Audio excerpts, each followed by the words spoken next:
साइपर के केस का ट्रायल हो रहा था, उसमें एक वक्त पे मैं आया, खान साहब से मुलाकात हो गई है।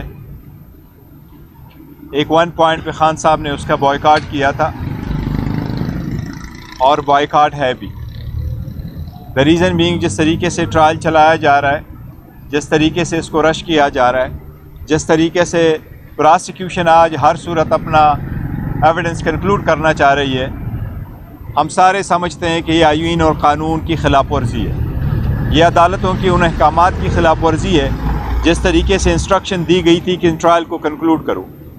ख़ास कर कल की सुप्रीम कोर्ट के ऑर्डर के बाद जो सुप्रीम कोर्ट ने ऑब्जर्वेशन दे दी थी और सुप्रीम कोर्ट ने ऑर्डर में जो रिमार्क्स दिए और जो फाइंडिंग दी है, इसकी कोई हैसियत नहीं आईन और क़ानून के मुताबिक। लेकिन ये फ़कत एक पॉलिटिकल विक्टिमाइजेशन है। किसी को इलेक्शन प्रोसेस से बाहर निकालना या इलेक्शन प्रोसेस के करीब ना आने देना या उसे सियासत से बाहर करने के लिए एक सबसे बड़ा साजिश है। इसके साथ साथ जिस तरीके से इलेक्शन को डील किया जा रहा है, जिस तरीके से हमारे वर्कर, सपोर्टर और कैंडिडेट से डॉक्यूमेंट्स लिए जा रहे हैं, जिस तरीके से उनको रोका जा रहा है और इलेक्शन प्रोसेस में इजाज़त नहीं दी जा रही, ये बहुत क्रिटिकल टाइम है। इस वक्त इस इलेक्शन का free and fair and transparent होना बहुत ज़रूरी है। ये बहुत ज़रूरी है कि सारे पॉलिटिकल पार्टीज़ के साथ साथ इसमें पाकिस्तान तहरीक इंसाफ अपनी शान से इलेक्शन लड़े और इसमें पार्टिसिपेट करे। अगर ये election free, fair and transparent नहीं हुए तो ये मुल्क को अफरा तफरी की तरफ लेके जाएगा, जो किसी की ख्वाहिश नहीं होनी चाहिए। हम नहीं चाहते इस मुल्क में किसी किस्म की अफरा तफरी हो, किसी किस्म का नुकसान हो, किसी किस्म की जो इकानमी इस वक्त डाउन है। पाकिस्तान की इकानमी मज़ीद डाउन नहीं हो सकती, न किसी तजर्बे की मुतहम्मिल हो सकती है। कोशिश होनी चाहिए बहरहाल कि ये election free and fair and transparent हो। अगर इकानमी ख़राब हो जाती है तो IMF के प्रोग्राम पे भी बहुत बुरा असर पड़ेगा। हमने तो ज़मान पार के वक्त भी इसकी एक अनकंडीशनल सपोर्ट दी थी, लेकिन आप फ्री एंड फेयर इलेक्शन ना करा के एक बहुत बड़ा सवालिया निशान करेंगे। अगर आप एक पार्टी से उसका निशान रोक लेते हैं और वो भी एक आम बेसलेस किस्म की बुनियादों पे आप देख रहे हैं और उन पे आप ये निशान रोक लेते हैं, तो सबसे पहली बात तो ये कि नेशनल असम्बली में 70 रिज़र्व सीट्स है और पूरे मुल्क में 227 रिज़र्व सीट है। वो रिज़र्व सीट किसी पॉलिटिकल पार्टी को नहीं मिलती आज़ाद अगर आपके कैंडिडेट हो, वो सिर्फ पॉलिटिकल पार्टीज़ को मिलती है। इन 227 सीटों का आने वाले सदर के इलेक्शन में बड़ा रोल है, सेनेट के इलेक्शन में बड़ा रोल है, इनका प्राइम मिनिस्टर और चीफ मिनिस्टर के इलेक्शन कराने में भी बड़ा रोल है। हम समझते हैं कि ये बहुत बड़ी ज़्यादती होगी, नाइंसाफ़ी होगी, ये एक साजिश का हिस्सा होगा अगर ऐसे इक़दाम किए जाएँ जिससे आप एक पॉलिटिकल प्रोसेस को निकाला जाए। आज खान साहब से इस सिलसिले में तफसीर के साथ बात हुई है। हम इलेक्शन कमीशन के डिसीजन को हर फॉर्म में डिसमिस करते हैं और उससे डिसएग्री करते हैं। हमारी पार्टी जिस तरीके से चल रही थी, इंशाल्लाह हम अपना इंतज़ाम उसी तरीके से चलाएंगे जिस तरीके से कल या परसों या तरसों हमारी पार्टी चल रही थी। इस डिसीजन को हम हाई कोर्ट और सुप्रीम कोर्ट, सब्जेक्ट टू हमारी final decision by the lawyers, वो हम इंशाल्लाह ताला चैलेंज करेंगे।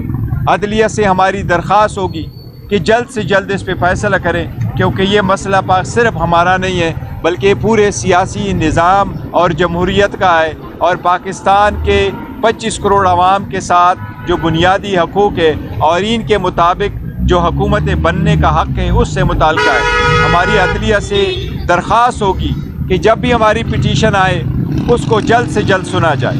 आज हमने बड़ी कोशिश की कि इलेक्शन कमीशन से हमें सर्टिफाइड कापी मिले, लेकिन इलेक्शन कमीशन ने सर्टिफाइड कापी मुहैया नहीं की। हमें यह कहा गया कि आज छुट्टी का दिन है, आज नहीं हो सकता। डिस्पाइट ये कि हमारी 2 दरख्वास्तें उसके लिए पड़ी है।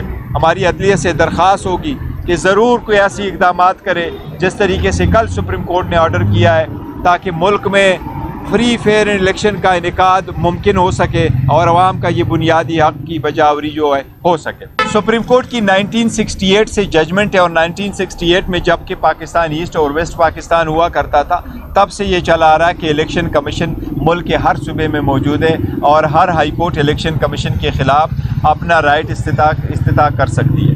हमने चूँकि पहले इसके ख़िलाफ़ पिटीशन की हुई थी नोटिस पेशावर में मिला था।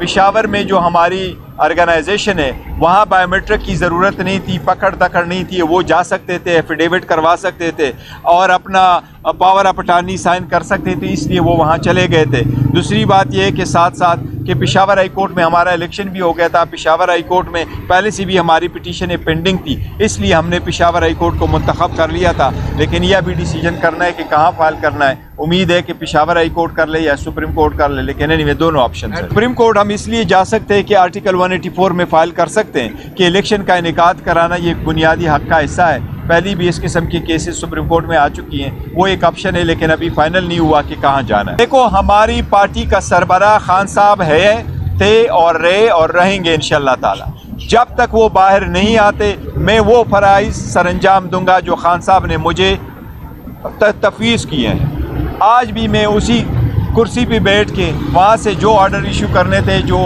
सर्टिफिकेट इशू करने थे, वो आज भी हम अपने काम जो है सरअंजाम दे रहे। लेकिन देखिए, ये किसी की एक ऑफिस की बात नहीं है कि कौन ऑफिस बेरर है, कौन ऑफिस होल्डर है, कौन सेक्रेटरी जनरल है। पार्टीज़ होती है वो बग़ैर सिंबल के भी होती है और विद सिंबल की होती है। हमारा सारा स्ट्रगल जो है वो इस सिंबल के लिए चलता रहा है और इनकी सारी कोशिश यही है कि हम सब सिंबल ले लें और ये 70 सीटें लेकर के किसी और को दे दें। ये 227 सीटें हमें ना मिले, ये किसी और को मिले। पहली ये कोशिश हो गई कि आपके इलेक्शन सही नहीं हुए। इस मरतबा कह रहे हैं कि जिसने इलेक्शन करवाया ये इलेक्शन नहीं करवा सकता था। अगर आप इनके पहले ऑर्डर और इनका मुआवजा करें, लास्ट टाइम ये कह रहे थे कि 8 जून को इलेक्शन नहीं हुआ था, अब ये कह रहे थे कि नहीं जी वो 8 जून के दिन जो बंदा सेक्रेटरी जनरल था वो इलेक्शन करा सकता था। फिर कह रहे हैं जी चीफ इलेक्शन कमिश्नर जमाली साहब थे, पहले उन्होंने उसका एफिडेविट एक्सेप्ट नहीं कर लिया था कि जी यह तो ख़त्म हो चुका है। तो इलेक्शन कमीशन का जो ऑर्डर है वो सस्टेनेबल नहीं है, वो कंट्राडिक्टरी है। हम अगर अदालत जाएंगे इंशाअल्लाह ताला हमें रिलीफ मिलेगा।